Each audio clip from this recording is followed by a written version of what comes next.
ఉపాధి సిబ్బందికి good news చెప్పారు. ఎట్టకేలకు వాళ్ళ జీతాలు ఎందుకంటే గత కొద్ది రోజులుగా పెండింగ్‌లో ఉన్నాయి. జీతాలు పడట్లేదనేది. అయితే 2 నెలల జీతాలు కలిపి ఒకేసారి రేపు జూన్ మొదటి వారంలో ఇవ్వడానికి సిద్ధమయ్యింది. పంచాయతీ గ్రామీణాభివృద్ధి శాఖ ఇందుకు సంబంధించిన ఉత్తర్వులు కూడా జారీ చేసింది. ఉపాధి సిబ్బంది జీతాలు ఎట్టకేలకు రాబోతున్నాయి. ఏప్రిల్, మే నెలకు సంబంధించిన జీతాలను విడుదల చేయడానికి గ్రామీణాభివృద్ధి శాఖ అధికారులు ఏర్పాట్లు చేశారు. జూన్ మొదటి వారంలో సిబ్బంది బ్యాంక్ ఖాతాలో 2 నెలల వేతనాలను జమ చేయబోతున్నారు. గత 6 నెలలుగా కేంద్ర ప్రభుత్వం నుంచి మెటీరియల్ అలాగే అడ్మిన్ నిధులు విడుదల కాకపోవడంతో రాష్ట్ర వ్యాప్తంగా ఉపాధి సిబ్బందికి గత 3 నెలలుగా జీతాలు ఇవ్వలేని పరిస్థితి. ప్రతి ఏటా ఏప్రిల్ నెలలో కేంద్ర బడ్జెట్ అనంతరం నిధులు విడుదల కావడం ఆనవాయితీ. ఈసారి కేంద్రం నుంచి నిధులు ఎంతకీ విడుదల కాలేదట.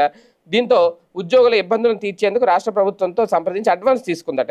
ఉపాధి అడ్మిన్ వ్యయం కోసం 60 కోట్ల రూపాయలు అడ్వాన్స్ ఇవ్వాలని కోరడంతో ఆర్థిక శాఖ ఆమోదించింది. ఆ మేరకు పంచాయతీరాజ్ గ్రామీణాభివృద్ధి శాఖ ఉత్తర్వులు జారీ చేసింది.